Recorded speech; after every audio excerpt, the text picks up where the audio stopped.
kye tutiyisa ba lawyers ba bush lawyers netakuma kucha kubera kwa bush lawyers ne inviting ni mikono jafa ba lawyers abali professional what they're doing ne bagenda maso no kubanga ate batongera yo kubanga batumanyisa enteekateeka zonna olunaku lwali ku Munnayuganda ngoberera tukyalondoola musango gumanyiddwanga oguli wakati w'omukyala Nakiso Izuula k'oteeka n'omwami bamuyita Muyizerwa Ali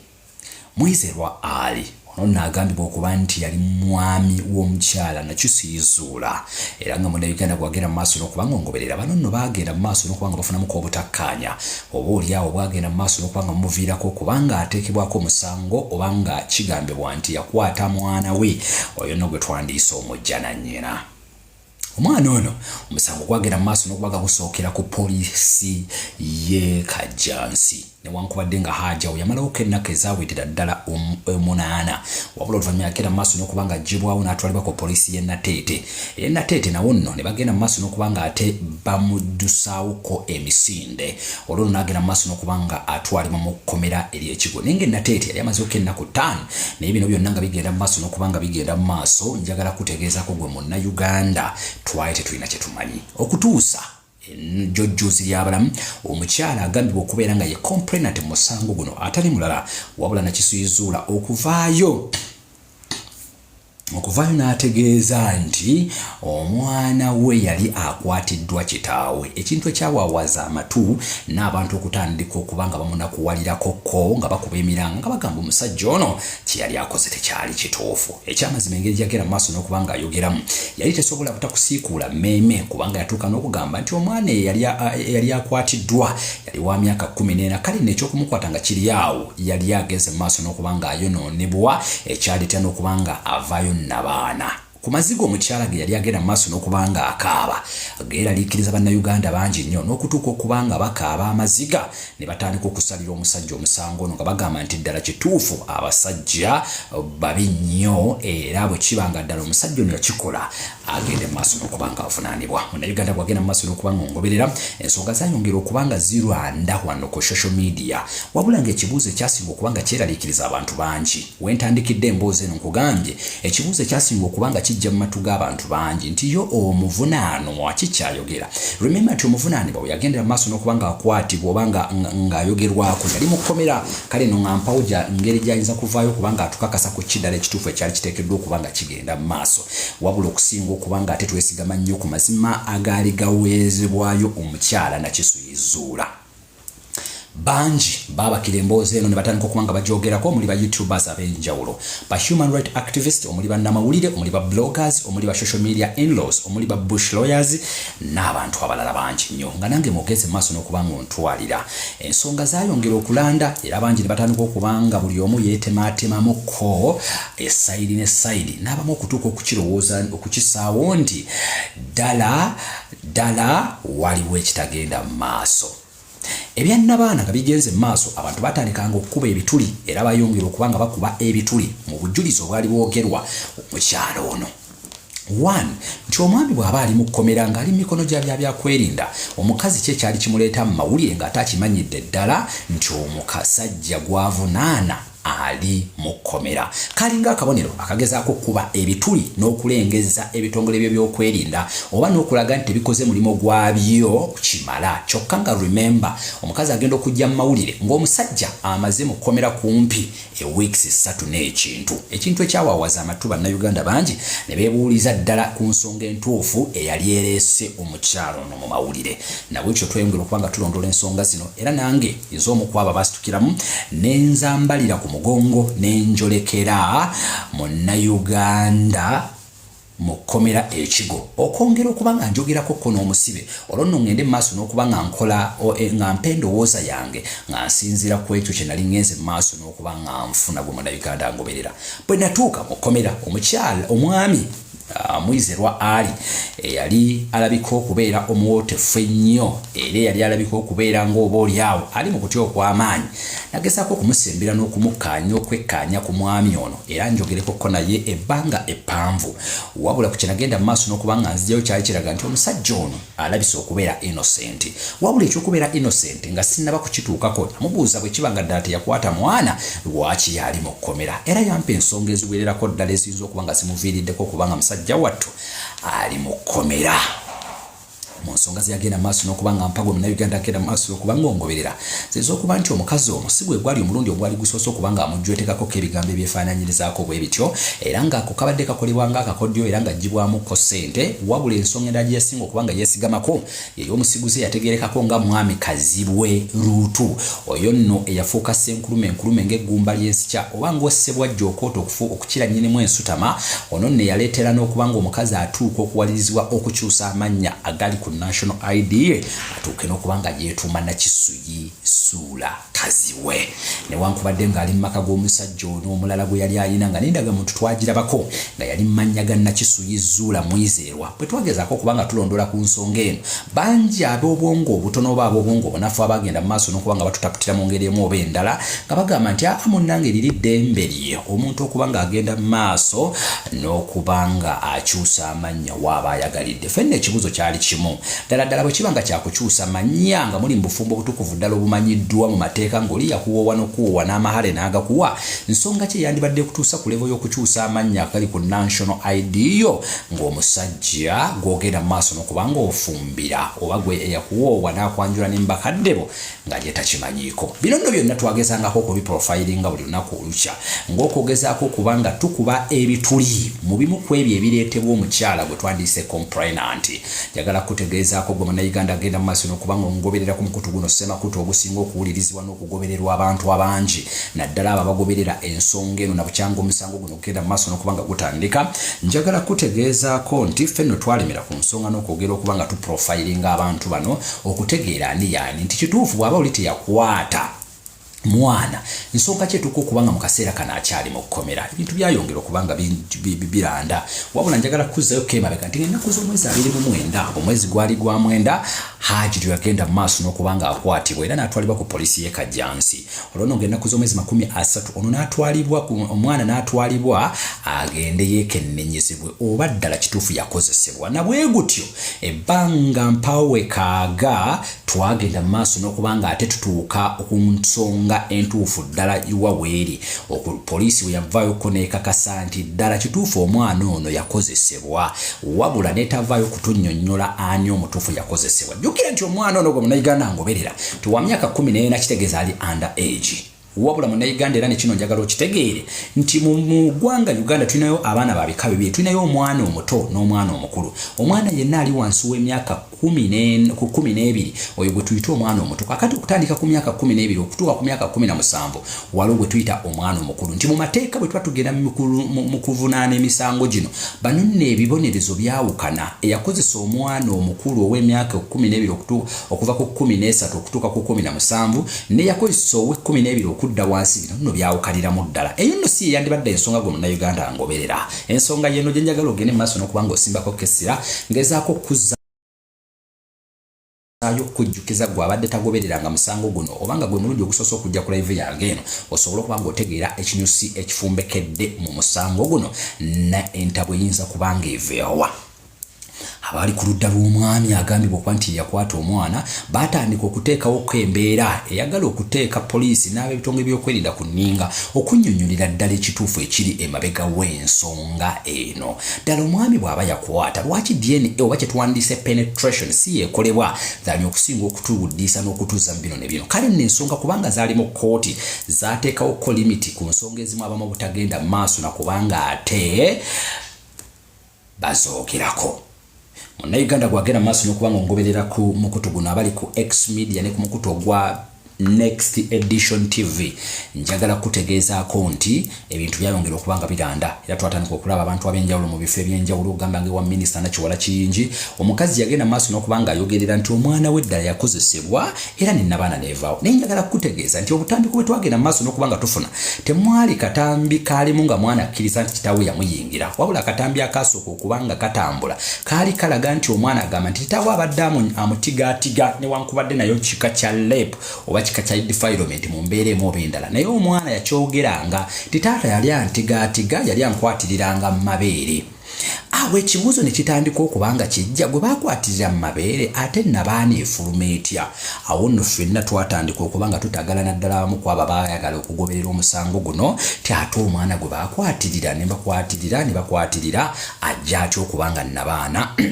efuluma ekimu kyayongera okubanga kiteekawo okubuusabuusa ku bigambo ebyayogerwa omukyalo ono Hajati Zuula kwe kuba nti mu kisengo omwakwatira omwana mwe yali agenda maaso n'okubanga ayogera yagamba nti mu kisengo muno mwasulangamuko abaana abalala era nga Haji yagenda mu maaso n'okubanga ayingira katanda aka namba 3 ku ddeeka mwe yagendanga mu maaso n'okubanga akozeseza muwala we okyamuviirako n'okubanga avaayo nabaana teyakoma ku kya nabaana n'okumuggyako k'embuzi newankubadde nga banne baali tebasobola kwogera wadde okutegeeza ku maama muzimu ku statement yategeeza nti amangu ddala ng'amaze okubuulirwa ebigambo bino okuva ew'omwana wa Haji omutuufu yennyini gwe yeezaalira yatumye omwana we ku ssomero gye yali awo ffenna abaagenda mu maaso n'okubanga tugoberera emboozi eno nakyo ne kyongera otutiisa nti ate omwana asowoseemu nabaana afuna atya obudde obugenda ku ssomero n'asoma nti gwe w'obitegeeredde n'otuuka ne ku levo ate muyitumya ku ssomero akomewo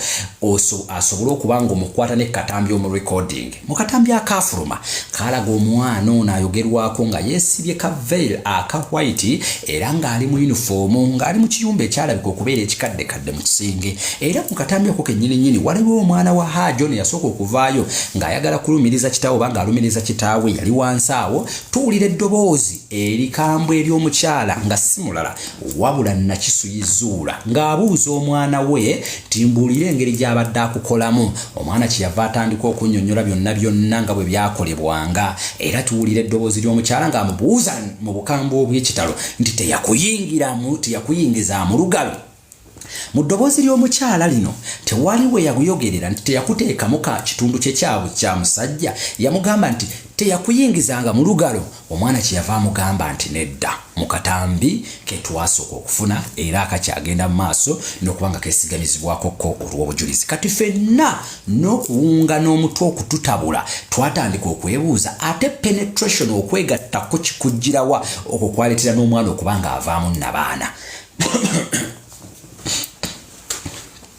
Munnayuganda gwagenda maaso n'okubanga ngoberera ku mukutu guno gusinga okwagalibwa abantu abangi twayongerera okuyigga n'okuyingirira ddala munda w'omusango guno okutegeera amazima wa we gava ani ddala ayinza okuba kigendererwa ki awo ebigambo byatandika okuva ku nsonda endala nga ziraga nti omukazi ono alabika ekigendererwa kye kyali kyakwagala kusiranya musajja ono olwo nno agende mu maaso n'okubanga amuggyako ebyobugagga bye kubanga waliwo olukwe lwali lugwiriddwamu nti bambi ekigendererwa kye kyali kyakutwala maali ya musajja olwo nno adduke n'omusiguze yategerekako erinnya ly'akaziwe Ruutu bagende mu ggwanga lya America.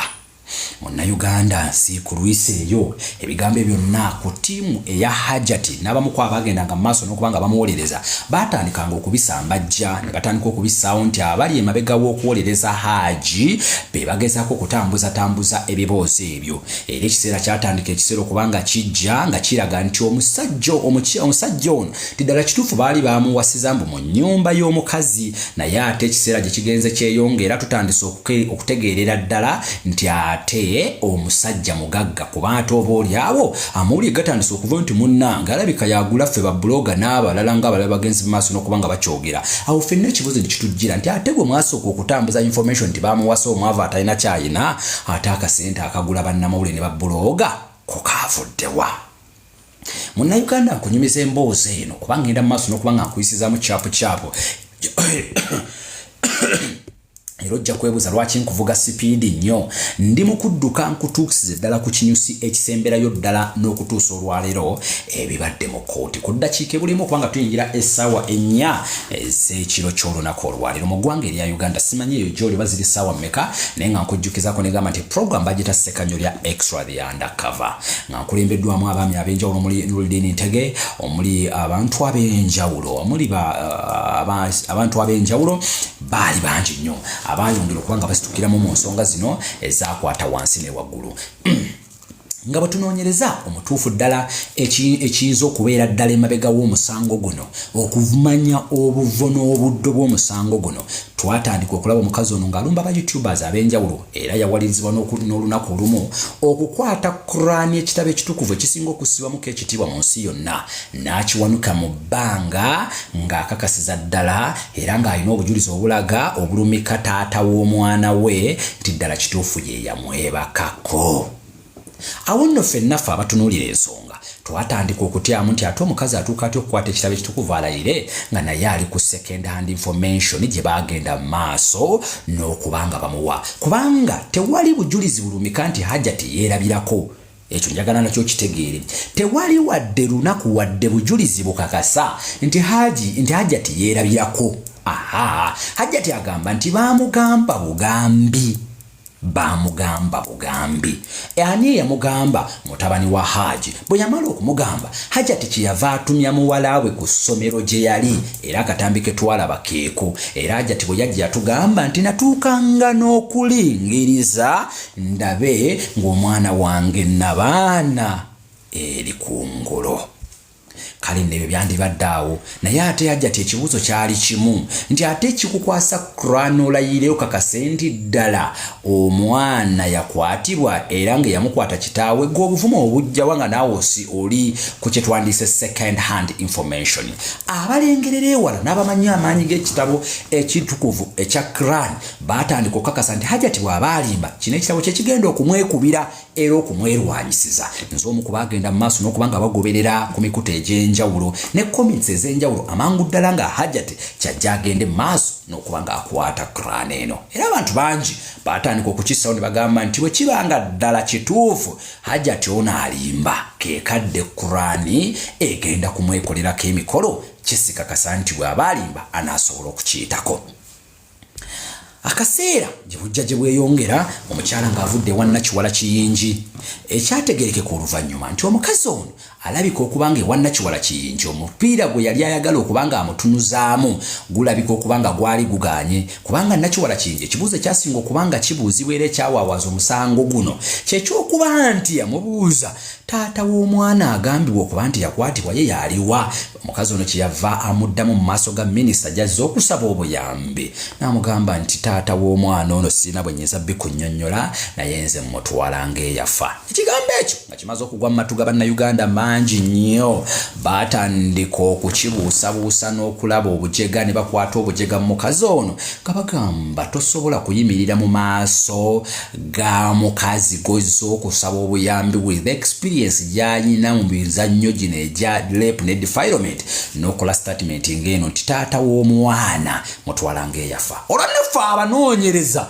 abasinga be batwala okubeera nga bakigatto twatandika okugenda beyond okwongera okusimaasima okumanya obuvo n'obuddo obw'ensonga eno lwaki omukazi atuuka okukola statement efaananako bw'etyo. Eyo nno gye twagwira ku mwami agambibwa okubeera nti ye taata wa Nisha era omwana ono ayogerwako amannya g'amatuufu nga y'ekintu Nisha mu linnya eriri mu erinnya ddala ery'omusajja yakakasiza ddala nti y'ekintu Hamisi. Oluvannyuma lw'okwogerako ne ku kintu Hamisi yatukakasiza ddala nti naye omukazi ono amulojja bubwe era amuwanda lulusu ng'era singa ogenda mu maaso n'okuba nga omutegeeza nti omukazi ono alina akabi kaalimu ayinza obutajjaayo mutwe gwe kubanga bye yaleka amukoze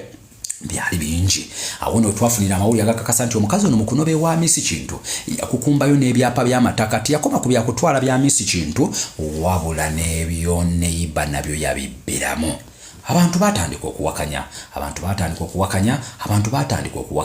bangi batandika okubuusabuusa ebigambo ebyali byogeddwa omusajja ono naddala abaali ku ludda olwa hajati wabula mukwongera nnyo okusimasima omusajja yagenda ku polisi y'e Katwe mwabazze bangoberera ku mukutu gwange guno era n'obutambi ne mubateerayo mu kugenda ku polisi y'e Katwe teyagenda kuggulawo musango guno wabula yagenda kuttukiza musango olwedde gwe yali yawaabedda munnayuganda gwagenda mu maaso n'okuba ng'ongoberera ku mukutu gwaffe guno njagala kutegeezaako nti bino byofuna biviira ddala ku soose eyeesigika nga tetwagala kukonjera wadde nakutema ku muntu kigambo wabula okwesigama ku mazima n'obwenkanya obufumbekedde mu musango guno oguli ku ddaala lya defilement. Remember omusango gwe tuliko gwe munnayuganda ngoberera tuli ku musango gwe twandiise capital offense ng'omusango guno singa genda mu maaso n'okuba nga gukukka mu vi oyolekerwa okusibwa obulamu bwo bwonna sinakindi n'okuwanikibwa kalaba.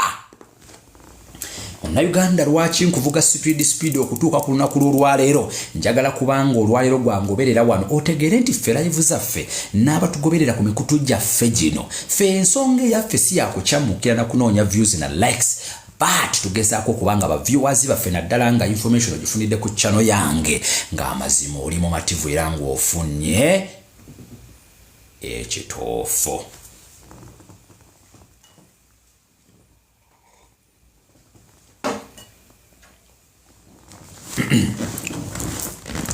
Munnayuganda gwagenda maaso n'okuba ng'ongoberera ali ku X Media anfunira ku X Media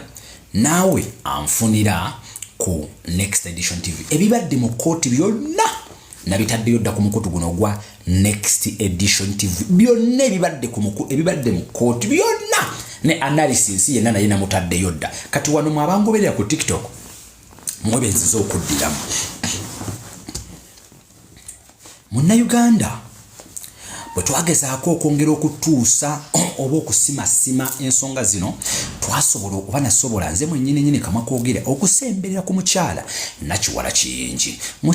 Mwannakiwala Kiyingi ono ne yaliko minisita w'abaana n'abavubuka era nga mu rekodi z'eggwanga Uganda bukyanga gavumenti ya mwami Yoweri Kaguta Museveni ekwata obukulembeze mu mwaka gwa 1986 ye minisita akyasinze okulwa ku kifo kino ye minisita akyasinze okulwa mu kifo kino kubanga yakimalirako ddala emyaka 5 newankubadde nga abalala bonna bazze balondebwa badze babalako emyaka 2-3 wamma oba oliawo akaliro ne kabasukkako. Kale no Nakiwala Kiyingi eyasinga okututumula ekifo kino era nga basinga ffenna n'abali ku live yange twasinga kumanyira ku mukyalo ono ffenna nti ekifo kino kyali gye kiri era nga kyakolanga emirimu ekyenjawulo gamba twamulabira ku bya Fresh Kid n'abalala bangi nyo besigera kwanga njatuukiriza amannya akawungezeko lunaku olwaleero. Munnayuganda gwagenda maaso n'okuba ng'ongoberera bwe nasobola okusemberera ku mukyalo namubuuza nti maama twagala tegere ddala amazima gaali w'ensonga eno. Omukyalo ono bwe yali agenda wa minisita Nakiwala Kiyingi yakulemberwa omukyala amanyirwa nga Ruth Kalibala omukyala w'omwami agambibwa okubeera nga ye sensuwa mukwano nfanfe w'omwami Kazibwe Ruutu agambibwa okubeera omusiguze mu maka ga mwami Mwizerwa Ali. Njagala nkikuddire bulungi eyaleeta interview eno okusooka okugitegeera bamuyita Ruth Kalibala. Ruth Kalibala baawe bamuyita sensuwa mukwano nnyo era business partner nnyo w'omusiguze mu maka g'omusibe mwami Mwizerwa mu bufunze kyatandika okuleetawo doubt of mind mu bwongo bw'abannayuganda naddala ffe abanoonyereza nti interest yali ki nga bwe nabagambyeko olunaku lwa jjo ebigambo bino byenjagala okubanga ngabanako nammwe ebigambo bino byenjagala okubanga ngabanako nammwe akawungezi k'olwaleero ng'omukyala amanyiddwa nga Ruth Kalibala bwe yamala okuyingira mu musango guno ffenna abanoonyereza abakuukuutivu abataagala nnyo okukyamuukirira mu nsonga ebibuuzo byatandika otujjira mu mitwe. Ebibuuzo nga bino: what is your motivating factor? Nsonga ki ddala eyo eyinza okubanga ereetedde omukyala ono Ruth Kalibala okuyingira musango guno? Nsonga ki ddala eyo eyesimba What is your motivating factor? Bwe twamala okugoberera ekigambo kino, then ekirala kyali what is your nexus? What is your nexus? Kiki ekibagatta? Ruth Kalibala kiki ekikugatta ne Hajjati? Bwe namala okubuuza bino neddamu answer. What is your motivating factor gwe Ruth Kalibala? Nemmanya ti Ruth Kalibala omwami we bamuyita Sensuwa. What is your nexus? Ekibagatta gwe ne Hajjati Zuula. Nti Hajjati Zuula bawe oba omusiguze Kazibwe Ruutu mukwano gwa wa Ruth Kalibala Sensuwa. Oba wali wagoberera oba wali wali mukutegeera kyengezaako okuleeta akawungezi kolunaku olwaleero. Kati Munnayuganda osaagala tulwewo. Biro byonna nga bimaze okugenda mu maaso era nga bitandise okusaasaana, ensonga twagifaako ne tugamba kale bwe kiba nga kiri bwe kityo nothing to do. Ffe katwongere kubanga ate tunoonya mazima na bwenkanya agali mu musango guno. Mupakasi Media nkubuuzizaako. Ndi kukudduka speed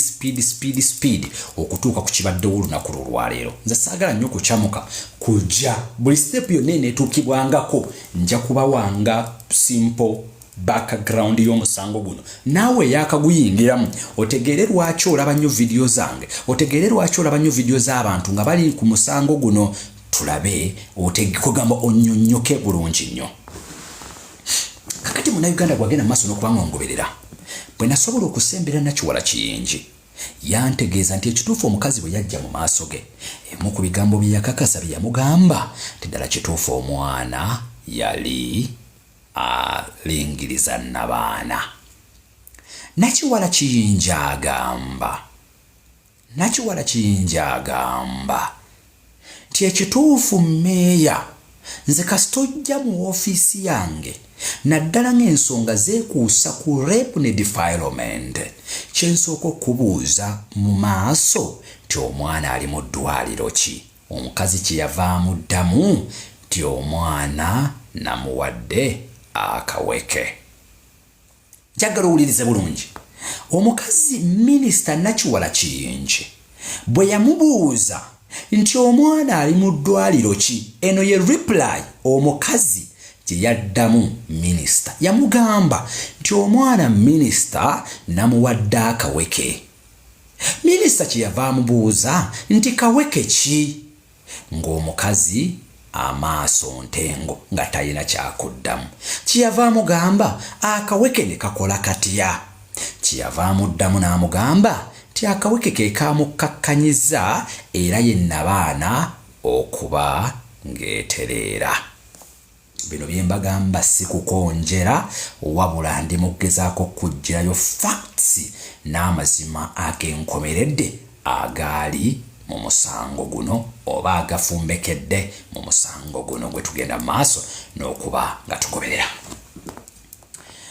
Bwe kityo Minisita Nakiwala Kiyingi ng'asitukiddemu ng'eyatega ogw'ekyayi n'ayagala okuba ng'ayamba omukazi ono. Agamu ku magezi ag'amangu ge g'okuba nga baayagala okufunira omuwala ono yali agambibwa okuba ng'akabasanyiziddwa kye twandiise basale mu kitongole ekiri best mu ggwanga lya UK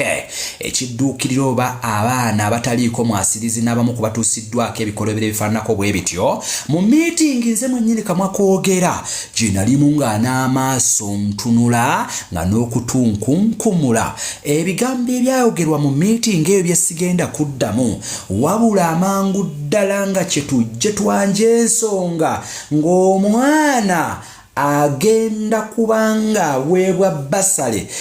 Yayimirira Minisita abuuza omukyala amannya ge, omukazi kye yava yeeyanjula nti yenze Nakyusi Zuula Kazibwe. Minisita agenda okutunula ku ssimu ye ng'endagamuntu gy'ayina eri mu mannya ga Nakyusi Zuula Mwizeerwa. Kyeyava amugamba nti kati ekituufu kye kiriwa? Omukazi kyeyava akkaatiriza nti yenze Nakyusi Zuula Kazibwe. N'amugamba nze sisobola kukkiriza kuwaayo mwana oba kumutwala nga maama w'omwana ebiwandiiko bye tebikwatagana. Kale nno kye njagala okukusaba kwe kumpa approve ekakasa nti ddala gano amannya wagafuna mu butuufu bwago. Era Minisita mu buntu obulamu kyeyava abuuza omukazi, nsaba kunnyinyonnyola engeri gye wafunamu erinnya lino. Omukazi mu kugezaako okuddamu kiyava amutegeeza nti minisita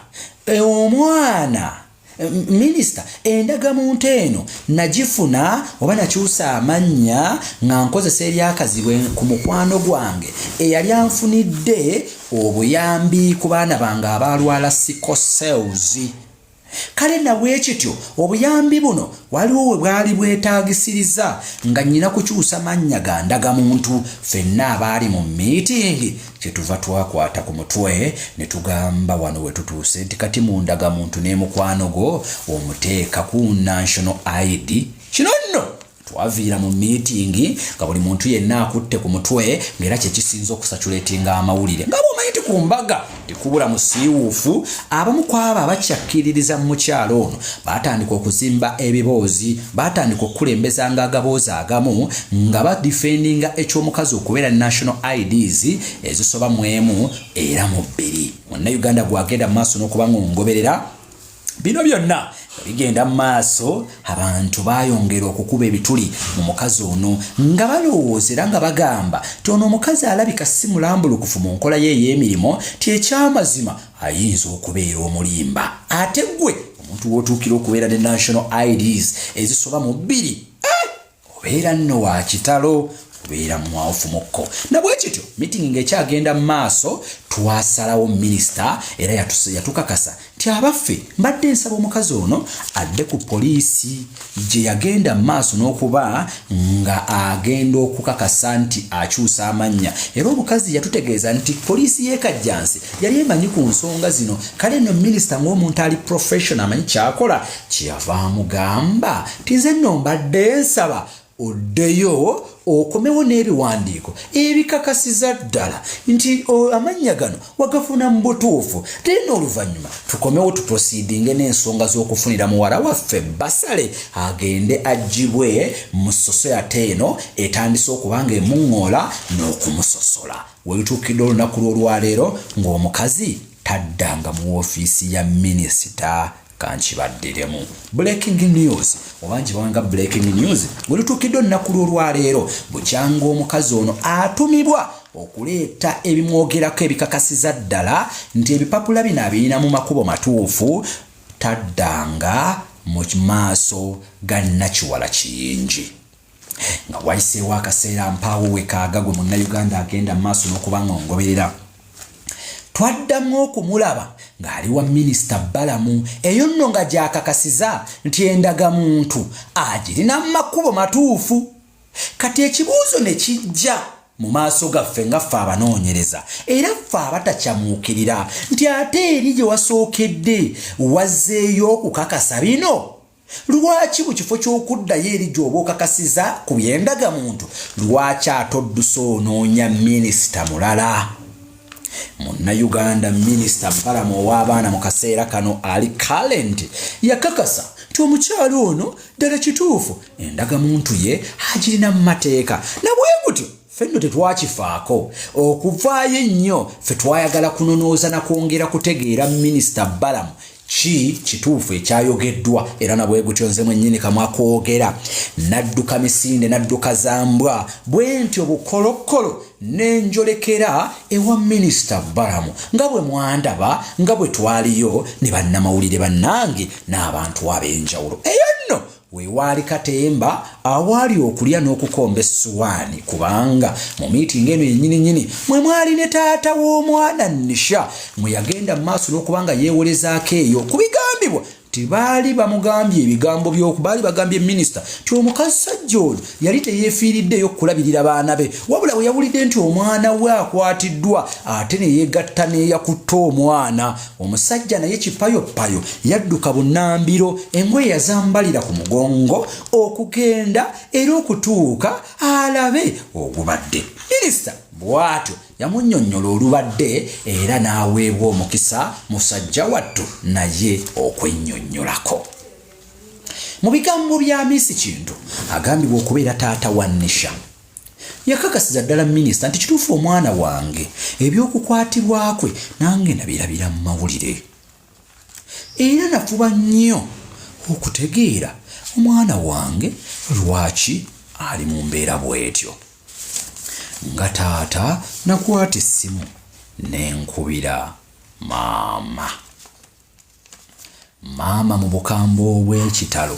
yamboggolera n'aŋŋamba gwe musiru gwe mugwagwa gwe kale nno oli falumbe eki toddangamu kukuba ku ssimu eno tuveesonyiwa ensonga z'abaana bano era saagala wadde kuddamu nakkuuliza ye gwe ovuddewa yaabaffe kisajja gwe lwaki tova mu nsonga zino musajja wattu mu kugezaako okukakasa ensonga zino kyeyava asaba minisita Balamu n'amugamba taata ow'ekitiibwa bwe mbanga ddala mbadde nnimba mbadde nsaba muggyeyo recordings oba kye twandise print outs mulabe eddiro nakubira omukazi ono era muggyeyo ne bu recordings muno muwulire omukazi ebigambo bye yanziramu nga mubuuza ku byendabye ebiri ku mawulire ebikwatagana ku mwana wange. Munnayuganda ffenna twali mu lukiiko luno era ebigambo byatuggweera ku mimwa ne bitukalira ku mumwa omukyalo ono eyakwata bayibuli eyakwata Quran n'atuuka n'okulayira era ng'akimanyi bulungi nti takwata muta era n'akakasiza ddala nti byayogera bya mazima talina muntu gwe yali akumpanyizaako newankubadde ng'ebimu ku indicators n'ebimu ku byagendanga mu maaso n'okuva ku kyalo byalaganga ng'omukazi ono bw'atali mulambulukufu nti era ne ku kyalo tabuuza tayogera na banneiba omuntu yekka gwe yalina ku kyalo gwe yayogeranga naye bamuyita Mwami Mayambala. Wabula bwelituukedde olunaku olwaleero nga ye ne Mwami Mayambala omu waayise omulala agisaawo muliro. Ensonga eva kuki? Mwami Mayambala olunaku lumu ku kyalo kino ng'ensonga zino zigenda mu mawulire waliwo ensonga ezagenda mu mawulire ng'aba Salt TV bakyazizza abamu ku baana ba Mwami Mayambala ne batandika okunnyonnyola gyenvudde akawunvu n'akagga ak'omukyalo ono Nakisuyizuula amatu ebigambo bino bwe byagwa mu matu ga Nakisuyizuula kyeyava atandika okuyomba kyeyava atandika obbalangira kubanga yaayina ettaka eggazimbu n'eggalaji emmotoka ya Mwami Mayambala yasulanga mu maka ga Nakisuyi. Kale nno Nakisuyi mu bukambwe obw'ekitalo kyeyava agenda mu maaso n'okukwata ebiti n'amayinja n'asooka akuba emmotoka ya neiba gwe kumpi okugisaanya awo nabwe kityo neiba yadduka bunnambiro okuggulawo omusango ku poliisi okwekubira enduulu. Wabula omukazi ono bwe twagenda ewa Nakiwala Kiyingi kye sikugambye bwe yabuuzibwa ku nsonga eno omukazi kyeyava asituka n'agamba ow'ekitiibwa minisita emmotoka saagikubye wabula nga bw'omanyi obusungu nakutta akayinja katono nnyo bwe kati mbu ne ngikolobolako. Minisita kyeyava asiriikirira wamma ebigambo ne bimugwako era minisita yalina ebifaananyi by'emmotoka eno kyeyava akwata ne ku ttama n'agamba omukazi atuuse okugamba ekigambo kino ku mmotoka efaananako bweti ddala yakulubiddeko n'akayinja. Wamma ne kiba nti ku kyalo n'omusajja oba ne famire gy'abadde ayinako omukwano baali bamaze okubanga baawukana. Tweyongereyo munnange ate naakulwisaayo nga tuli ewa minisita Balamu ebyapa ebyali byogerwa nti ddala ye takumpanyangako muntu. Minisita Balamu bwe yali ayogera nti kigambibwa nti waliwo ebyapa omusajja kyeyava awanika omukono n'amugamba ow'ekitiibwa minisita njagala kutegeeza bigambo bino ti omukazi ono sikyamubanja byapa kubanga ebyapa bye nabifunye. Ebyapa bye yali yanzibako nabifunye byampeereddwa ekiro omwami abadde abyina amanyiddwa nga Kawalya yabimpadde nti era nategedde luvannyuma nnyo ti omukazi yali yabyewolerako millions 6 naye njagala kujjukiza teri muntu musiru nga ffe abanoonyereza. Ekibuuzo kyali kimu nti ebyapa babyewolerako millions 6 ne bimala emyaka kumpi 10 nga tebiryabwangako kubanga ye omukazi yali yeesibyeko nti yeewolerako school fees w'abaana wa millions 6. Omusajja kyeyava amugamba nti ddala millions 6 ziyinza okubuzaawo ebyapa byange okumala emyaka 10 nemba nga sibisasulanga ebyapa ebiri mu billions and billions of money. N'agamba Oweekitiibwa Minisita amazima gali nti mbadde simanyanga nti ebyapa byange biri wa mwami Kawalya. Nkujjukizaako tuli ku mukutu baguyita gwa X Media ne YouTube channel yange eri personal bagiyita Next Edition TV. Bagiyita Next Edition TV. Nkiddamu tuli ku mukutu baguyita gwa Next Edition TV live ne ku mukutu ogwa X Media. Nkujjukiza okusubscribinga n'okusharinga n'okucommentinga. Leka tweyongereyo. Nga bw'omanyi nti ku mbaga tekuwula musiiwuufu era twagenda okuva wa Minisita Balamu ng'eriyo bakyala kimpadde bannakigwanyizi abatandise era okukuba ebituli mu byali bivudde mu lukiiko luno. Wabula ffe nga bwe twesigama ku mazima twayongera okunoonyereza n'okudiigenga ddiipu endala ensonga eyali etuleese wa Minisita Balamu era bwe yayogera yatukakasiza ddala ng'omukazi ono ddala bw'alina obujulizi obumala kubanga yatuuse n'okumuleetera enkumbi gw'atagimanyi keeka akagoye akakozesebwa mu kiseera ky'ekisenge nga mwakava mu kazannyo. Enkumbi eno gye mwesiimuuza abaagala na bano kaba kagoye akalabisa okubeera nga katawulo mu lulimi olwangungu oba kale katukiyite ekigoye abantu bano kye bayinza okwesiimuza oba ng'akabonero ak'okwerongoosa. Era kino kyawaawaza bangi omutwe nti omwana ow'emyaka 14 atayimanyi mukwano gwe baaleepinga afuna atya obudde obutereka n'enkumbi. Bannange gwate n'atereka n'enkumbi gwate gwe baawalampanga ku ddeeka ne bamukozesezanga eyo n'afuna n'obudde obugamba thank you daddy n'amusiimulako ne ku mutaka.